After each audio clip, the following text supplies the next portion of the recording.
and welcome to Atop the Fourth Wall, where it's time for Powerhouse Excitement! While the Techness Imperative may be my favorite comic of all time, Mr. T and the T-Force #2 is one of, if not the greatest comic books ever made. Since it's so difficult to top that, we took a break last year from the T-Force and looked at a subpar A-Team comic. But now we're back again with the madness and glory. In case you've missed the previous issues, and why the hell have you, I have a shiny website that has all the past episodes ready and waiting for you to check out, and this comic is awesomely stupid. Mr. T, utilizing a variety of superpowers, goes around town recruiting drug dealers against their will to become part of his T-Force, which seems to be both an organization and the source of his power. He also has a camera, which he uses to document illegal behavior before he beats up evildoers and their cars. In the last issue, he fought against an Incan cyborg who injected drugs into him that made him believe he was fighting demons in another dimension. Which isn't too far off from reality when it comes to Mr. T, let's be honest. But the Incan cyborg turned on his evil masters and fled with Mr. T to help him recover and tell his story to the camera. What new adventures are waiting for Mr. T this time? Well, let's dig into Mr. T and the T-Force #3 and find out!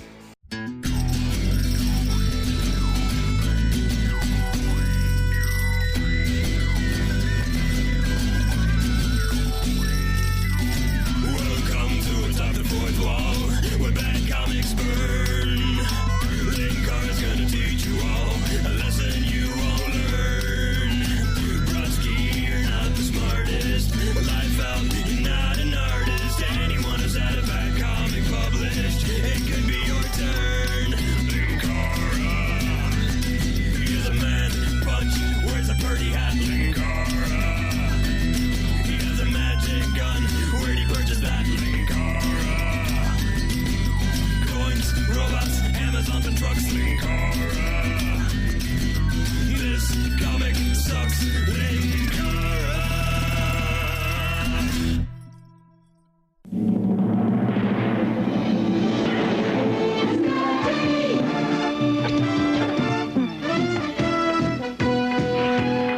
We'll get to the cover in a second, but I think we need to talk about something real quick. As this is an issue of Mr. T and the T-Force, naturally it comes with a Mr. T trading card, aka the most important part of any collector's edition comic. However, I must say that this is the first time that I am very disappointed by said card. The past two cards featured a cover and a photo respectively, and shiny text, whereas this one features a comic panel. And considering this cover has Mr. T kicking a dude in the chest while holding his camera of justice, this would make an excellent trading card! I know I shouldn't be complaining considering how rare it is we see a Mr. T trading card, but damn it, the rarity is what makes it special, and we deserve better!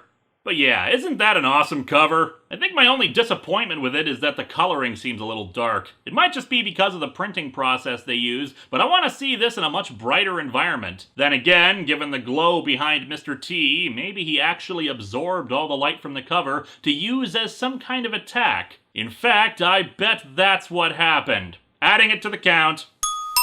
The future is now! I know it's just a motto for Now Comics, but I think sometimes we all need to remember that. This video was made in the year 2015, utilizing a digital camcorder for recording. It was placed online for thousands of people across the world to see, and technology is performing miracles every day to help people improve their lives. The future is now! We open with a guy waiting at a stoplight while talking on his car phone. See? Even in this comic, the future is now. He's on a car phone! It doesn't get more futuristic than that! However, two guys approach the car from either side. Get out of the car, sucker! Your left taillight is out! If we don't fix that right now, you could get a ticket! The other guy smashes a window with a crowbar. Man, car salesmen are getting more and more aggressive. I said, get out of the car! Yes, because nothing will speed up his exit from the car than punching him back into the car. But yeah, they toss him out and steal it, and I just realized that the dude with the crowbar is now sitting on all the glass shards from the window he broke. That must be super comfortable. This is the last car on the list. I don't think this new remake of Gone in 60 Seconds is gonna do that well. The two bring the car to a massive garage full of other cars. The guys there say it'll be 20 minutes to check the registration on the car before they're paid, and sadly, we are robbed of the check the registration scene. Instead, just cutting to the two going to the boss, Mr. Gladstone, to ask for their money. Dude looks like a yellow-suited version of the Kingpin. Although in this panel, the suit in question is apparently footy pajamas, since they extend around his feet.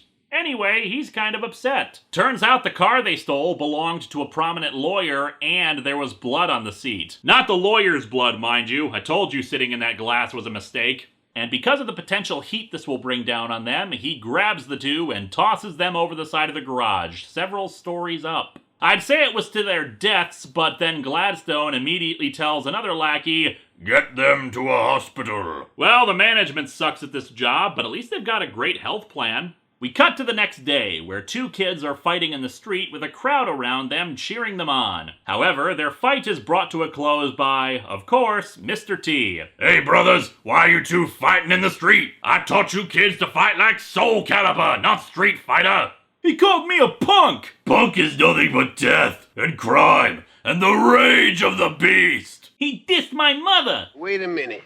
Don't bring anyone's mother into this. She ain't here. If it wasn't for your mother, you wouldn't be here. So remember, when you put down one mother, you put down mothers all over the world. Let me tell you guys something. As long as you live, somebody's gonna call you a bad name or two. Hey, they even talked about my mother. And when they did, I gouged out their eyes and shoved them down their throats.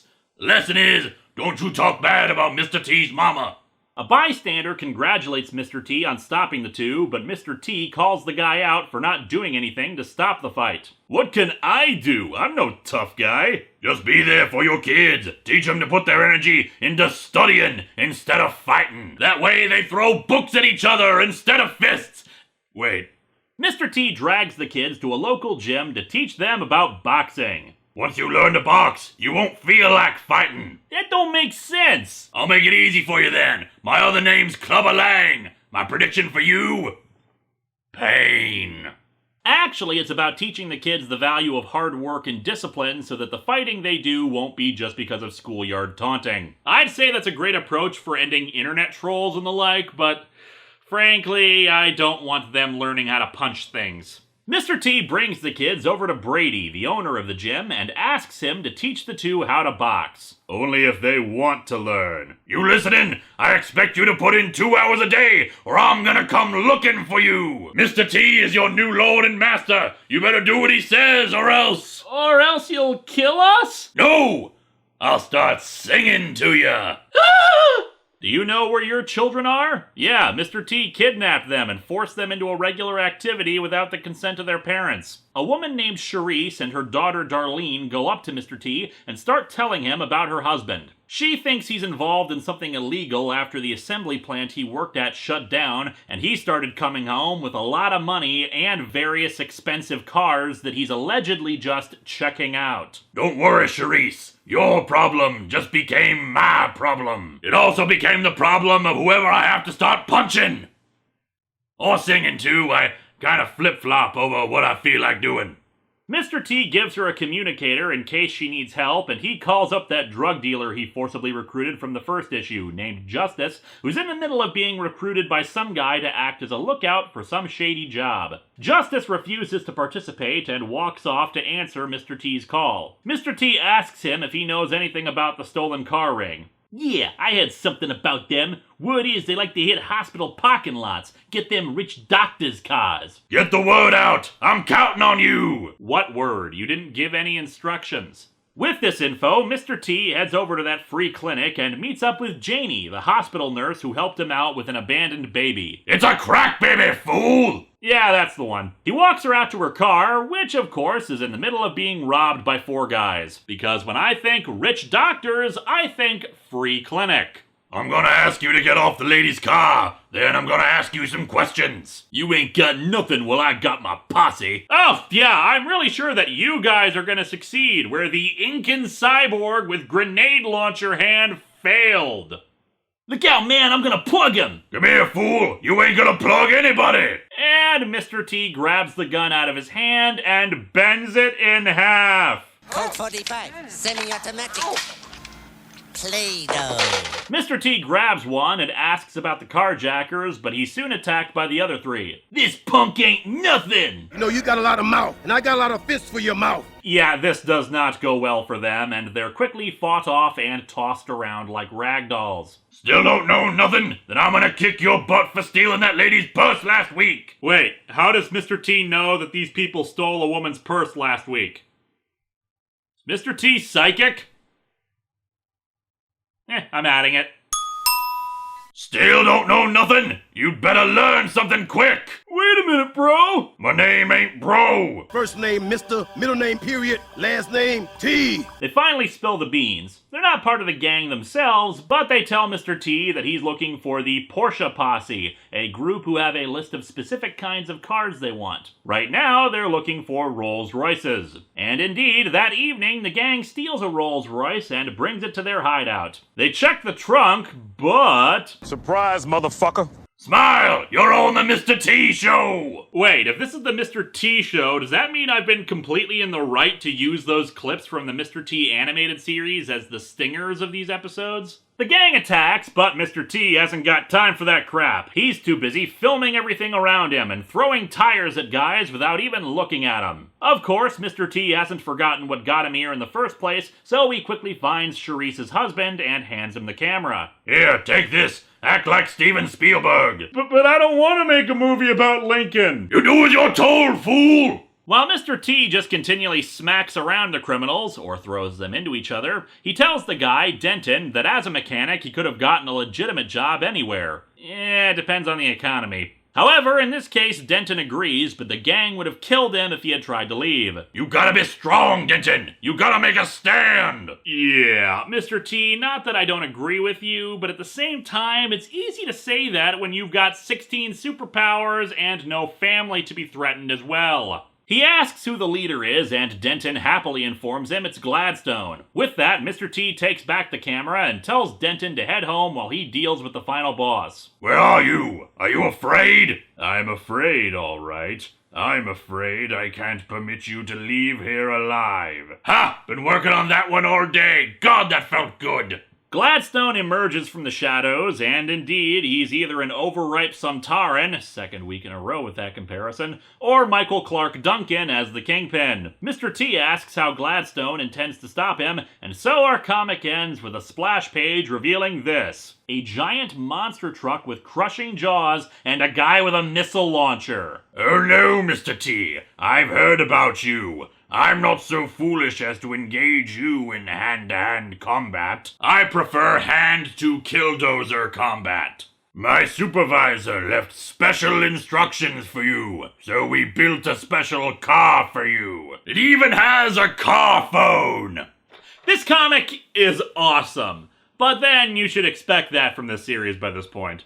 It's of course not as good as the second issue, but it continues its streak of just being so damn ridiculous and fun. The bad guys are bad, and the good guy is Mr. Friggin' T, and he kicks serious ass. I'm iffy about him forcing the kids into learning boxing, but if that's the greatest crime of this story, I think we can move past it when he's just trying to get the kids to become responsible and stuff. Mr. T and the T-Force will of course return eventually, and we'll find out how he defeats the evil monster truck bulldozer from hell. I'm guessing it involves punching it.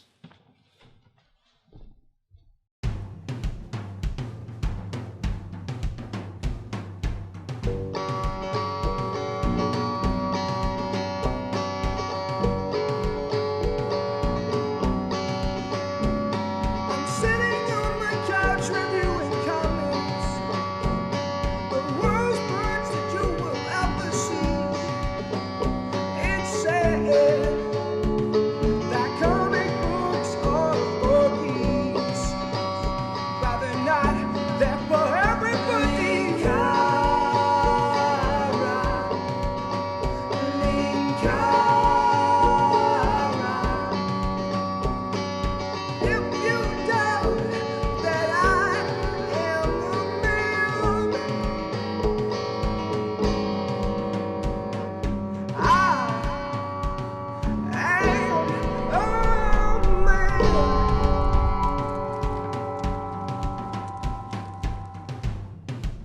But the real detectives are those of you who got the point. The point is this. Things aren't always what they seem. Jeff thought that Courtney's uncle was guilty because he did something wrong in the past. Jeff was wrong. He judged Courtney's uncle before he knew the facts.